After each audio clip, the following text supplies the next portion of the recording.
Vocês conseguem me ver? Sim. Estamos chegando, sim. Ok. Eu sou Gisele Barros, sou fisioterapeuta, sou especialista em fisioterapia neurofuncional pela Abrafim, sou pós-graduada em fisioterapia neurofuncional. Atualmente, eu estou cursando uma segunda pós-graduação em psicomotricidade e desenvolvimento humano e sou multiplicadora da CIF bem recente, fiz a formação em dezembro do ano passado. Bom, primeiro eu quero agradecer pelo convite. É uma honra estar aqui com esse grupo de feras da CIF. A professora Luciana Protásio foi a primeira pessoa com quem eu tive uma aula de CIF. Fiz o primeiro treinamento com a Fernanda Guimarães.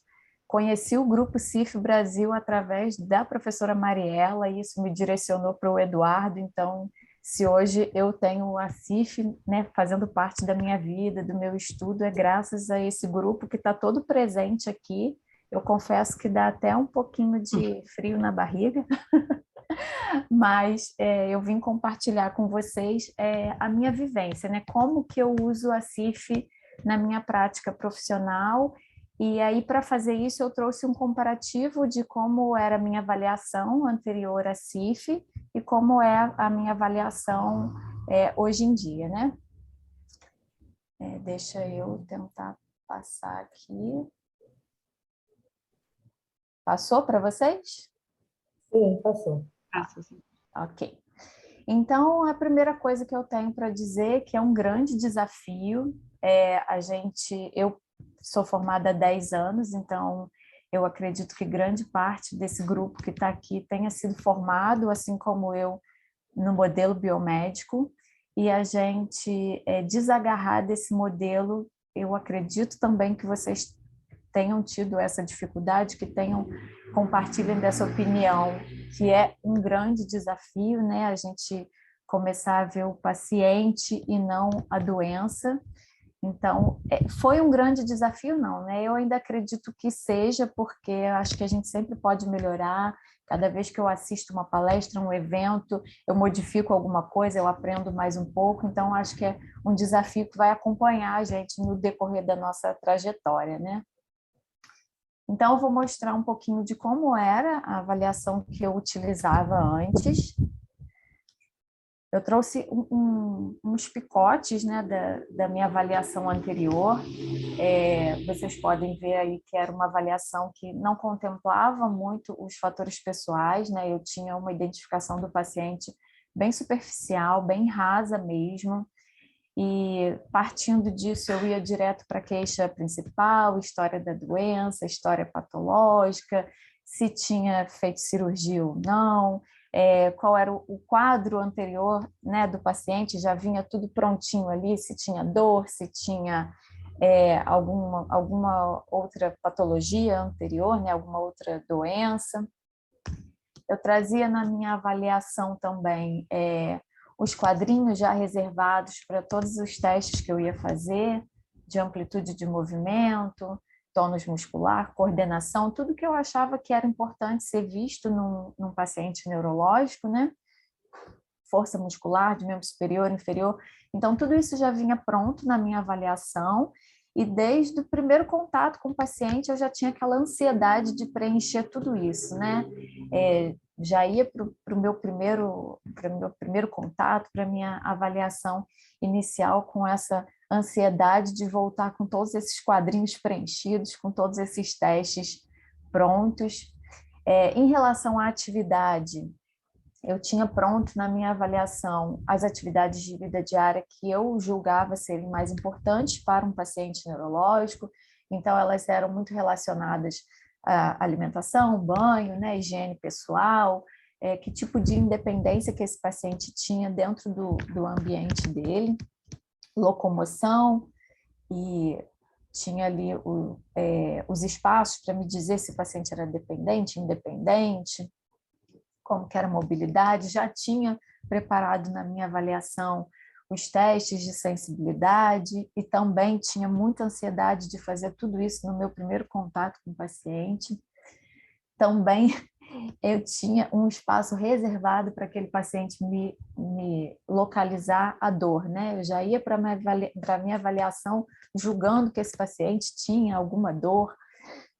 Então, essa avaliação, toda vez que eu revisitava essa avaliação na tentativa de modificar, ela sempre me pareceu muito completa, né? Ela tinha todas as funções ali que eu achava importante que eu tivesse aquelas informações, se tratando de um paciente de neuro, mas era uma avaliação que me causava uma certa angústia, porque, primeiro, que a ansiedade de preencher tudo num primeiro momento, ela continuava comigo, permanecia, né? Porque eu nunca consegui. E outra situação é que nem sempre o paciente apresentava as coisas que eu tinha ali para avaliar, então, em muitos momentos eu voltava com a avaliação praticamente vazia, sem preenchimento. Então, isso me causava muita angústia, mas eu não conseguia entender qual era o erro, né? Se eu tinha um instrumento que aos meus olhos era tão completo, por que que eu não conseguia utilizar aquele instrumento de forma efetiva?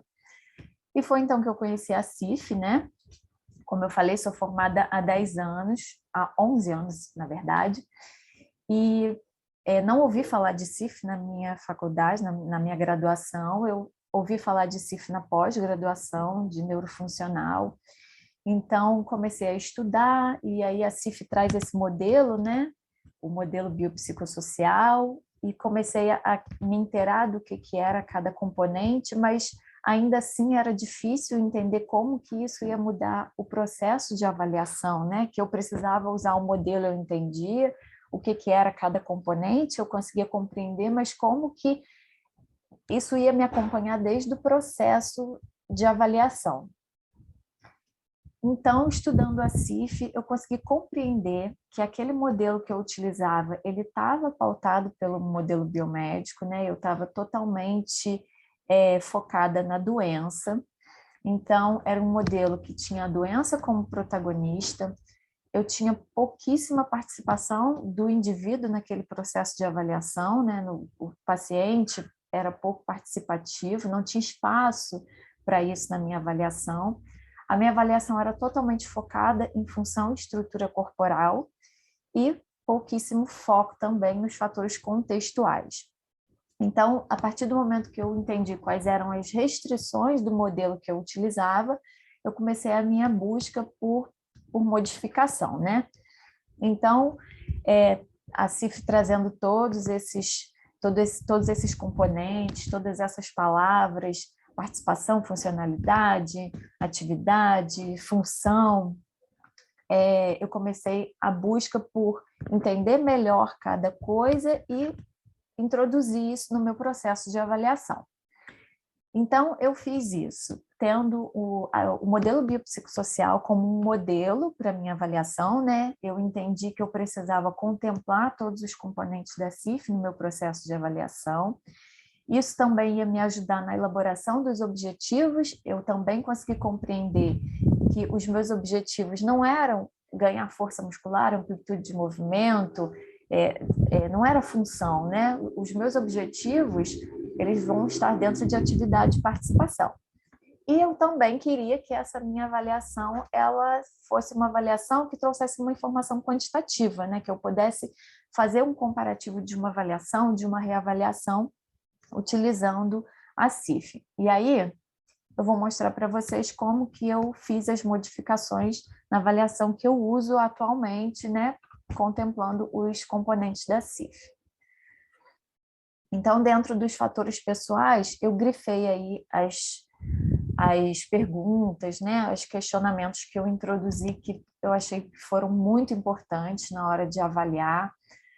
Logo após a identificação do paciente, eu tenho ali a pergunta, né, qual é o hobby, o que esse paciente gosta de fazer. E aí, no decorrer da minha avaliação, eu vou identificando como que é a personalidade, como é que é o emocional desse paciente, se é um paciente motivado, se é um paciente ansioso, qual é o estilo de vida, como que é a rotina desse paciente.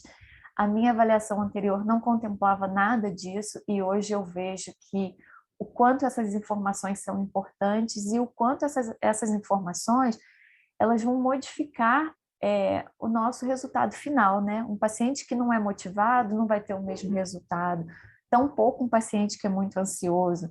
Então, eu comecei a busca por ter essas informações. Eu também pude compreender que eu jamais ia concluir uma avaliação num único momento, então essas informações elas vão vindo no decorrer dos atendimentos, né? Isso foi bastante importante. A condição socioeconômica do paciente também não contemplava isso no meu modelo anterior, com quem que esse paciente mora, se mora sozinho, se mora com a família. Tudo isso eu introduzi dentro dos fatores pessoais. Sobre os fatores ambientais, eu comecei a investigar também no processo de avaliação como que é o ambiente domiciliar desse paciente, né? A estrutura mesmo, o acesso ao ambiente interno, se o paciente tem alguma dificuldade dentro desse ambiente, se é um paciente que trabalha também, como que é o ambiente do trabalho, como é que é o acesso, se ele tem dificuldade.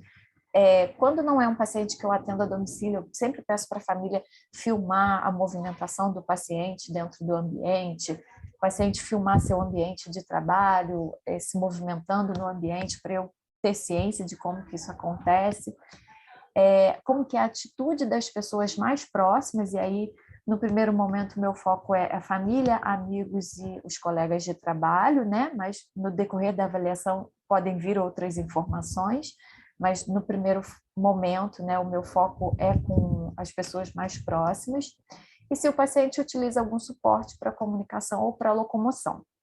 E aí eu faço essas perguntas e eu tenho os quadrinhos para anotar as categorias, né, com os facilitadores e as barreiras já logo após esse questionário, que facilita para mim a visualização, né, depois no processo dos objetivos. Em relação à atividade e participação, eu introduzi essas perguntas, né? Quais são as atividades que o paciente realiza com facilidade? Quais são as atividades que ele realiza, mas que gostaria de melhorar a execução? Quais as atividades que ele não realiza? Qual a participação que ele deixou de ter? E por que ele acha que não consegue realizar essas atividades? O que ele sente durante a execução? E aqui eu acho que, assim, o divisor de águas do meu processo de avaliação, com certeza, foi essa primeira pergunta: o que o paciente realiza com facilidade?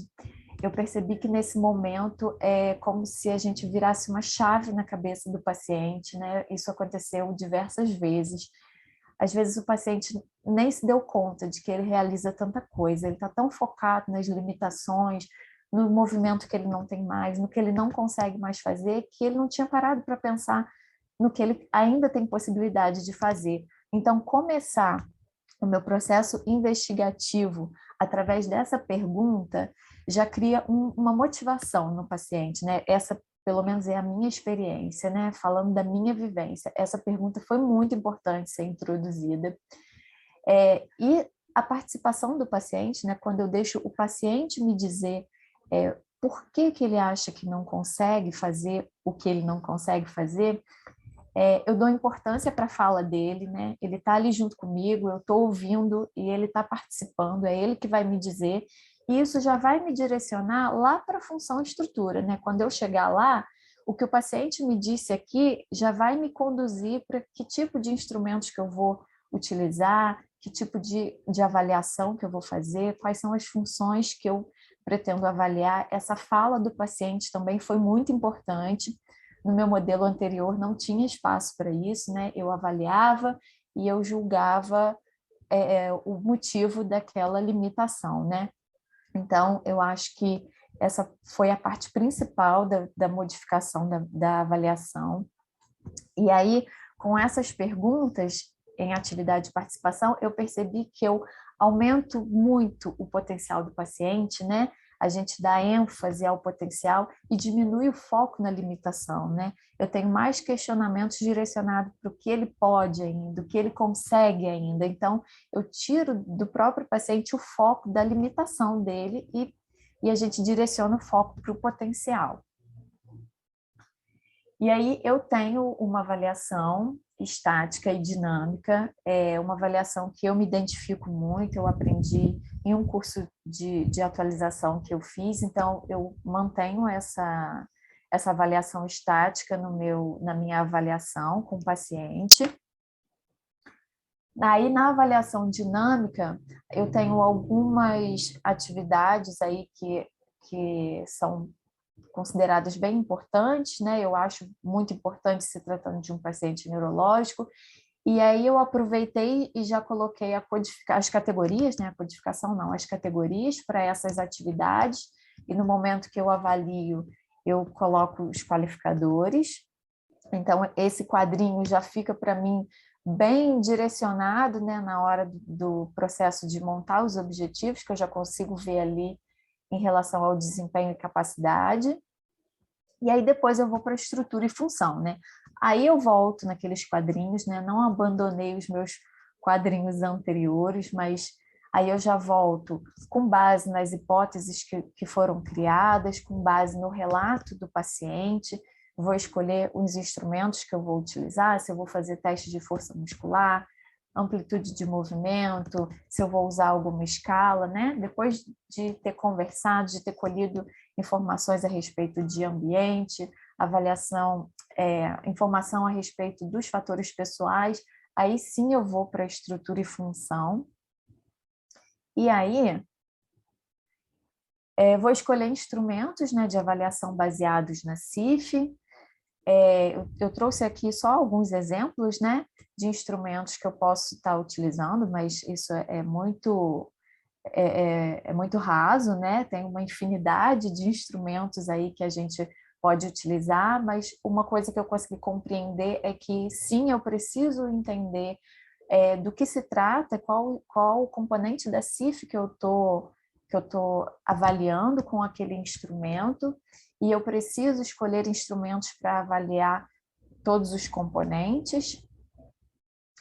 E aí eu montei um quadrinho para eu anotar qual foi o instrumento que eu utilizei, qual é o componente da CIF que aquele instrumento contempla e qual foi o resultado que eu obtive, né, naquele instrumento para avaliação e para reavaliação.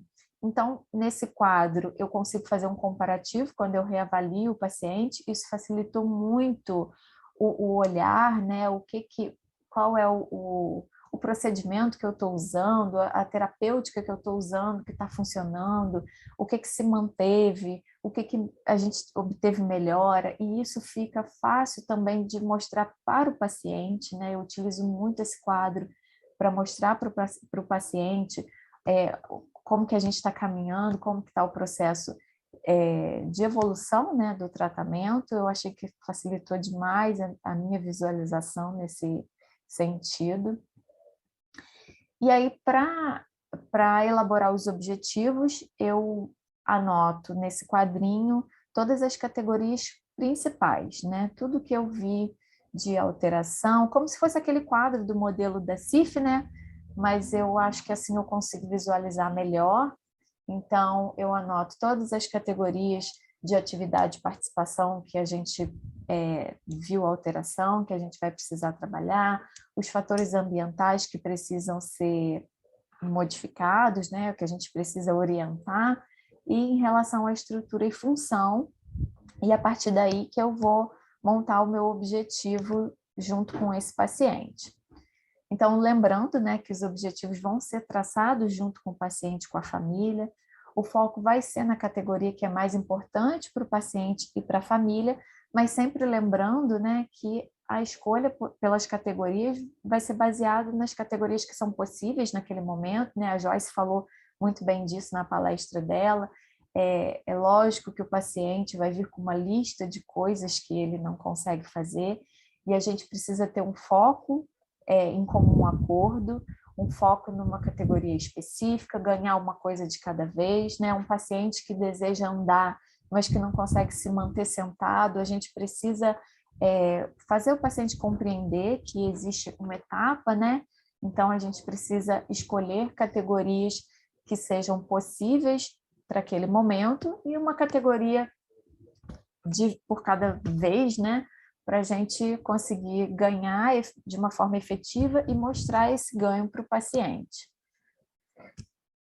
E aí, uma outra coisa que esse modelo novo, né, posso chamar assim, esse modelo modificado que eu comecei a utilizar, uma outra coisa muito importante que ele trouxe para mim foi o entendimento do meu lugar no tratamento daquele paciente. Eu tenho hoje a honra, o privilégio de trabalhar com uma equipe multiprofissional, né? Eu trabalho numa clínica, trabalho com atendimento domiciliar, mas também trabalho numa clínica de terapia intensiva, e utilizar essa avaliação com esse novo olhar me posiciona melhor no tratamento daquele paciente. A gente consegue compreender quais são os profissionais que aquele paciente precisa naquele momento, qual é o profissional que precisa ter mais tempo com aquele paciente, de quem que ele precisa mais. Então, isso facilitou demais na montagem, né, da equipe multidisciplinar. E aí, sabendo disso, sabendo todas as categorias que estão alteradas, apresentando deficiência, limitação, restrição, cada profissional pode vir aí, foi isso que eu quis trazer com essa imagem, né? Cada profissional pode trazer a sua pecinha para preencher as lacunas desse paciente, né? Cada um se posicionando da melhor maneira, entendendo qual é o seu lugar, qual é o seu papel na trajetória daquele paciente, e isso foi de extrema importância para a minha prática, para a minha vivência profissional. Então, os pontos positivos, né, que eu consegui perceber com esse modelo modificado foi que o foco principal, né, passou a ser o potencial do paciente. Eu tenho maior participação do paciente, da família junto comigo nesse processo. Investigar sobre o fator pessoal e ambiental, ele vai ampliar o meu entendimento sobre a funcionalidade daquele paciente e também ampliar as possibilidades de tratamento, e favorece também o posicionamento da equipe multidisciplinar. Então, comparando, né, lá atrás, quando eu disse que eu percebi quais eram as restrições daquele modelo anterior, eu realmente não tinha o foco no potencial, eu traçava o meu objetivo de tratamento baseado em todas as alterações que eu conseguia visualizar, e eu passei por algumas frustrações com isso, né? Eu relatei para o Eduardo há um tempo atrás que eu atendia uma paciente, era uma paciente hemiparética, e eu trabalhando marcha, nossa, está muito alterada a marcha, alteração de sensibilidade. E aí, depois que comecei a estudar a CIF, eu cheguei na casa dela e perguntei: você tem alguma atividade assim, que você gostaria de fazer? Alguma coisa que você tem dificuldade? Ela falou: eu não consigo prender meu cabelo. E naquele dia eu fiquei arrasada, que eu falei: meu Deus, olha só, eu podia ter trabalhado isso antes com ela, mas o meu foco estava tão voltado para o que eu estava vendo e não para o que o paciente me relatava, né? Eu não tinha participação do paciente, não estava focado na atividade de participação, né? Totalmente focada em função e estrutura do corpo. Então, hoje eu tenho um projeto nessa clínica que eu trabalho, Espaço Reabilitar, em Petrópolis. A gente tem o objetivo de padronizar as avaliações da equipe multidisciplinar. A princípio, o nosso objetivo é montar um checklist para avaliação de admissão desses pacientes, e que esse checklist também ajude nessa organização da equipe, né? Que através dessa listinha de códigos, né, de categorias que o paciente apresentar ali, a alteração, a gente consiga montar a equipe multidisciplinar que vai ser mais efetiva para aquele paciente. Então, é isso, gente. Essa é a minha experiência, minha vivência com a CIF. Eu sinto realmente muita diferença no meu processo de tratamento, olhar para o paciente. Sou muito grata ao que a CIF trouxe para a minha vida. Foi fantástico, eu sou uma apaixonada. E eu deixo aí a minha rede social, né, Neuro_Integração, uma bem jovenzinha a minha conta, mas eu estou lá falando de CIF, trazendo indicação de livro, evento, simpósio relacionado à CIF e à fisioterapia neurofuncional. Se vocês tiverem alguma dúvida, quiserem pontuar alguma coisa, alguma indicação também, alguma orientação, estou aberta.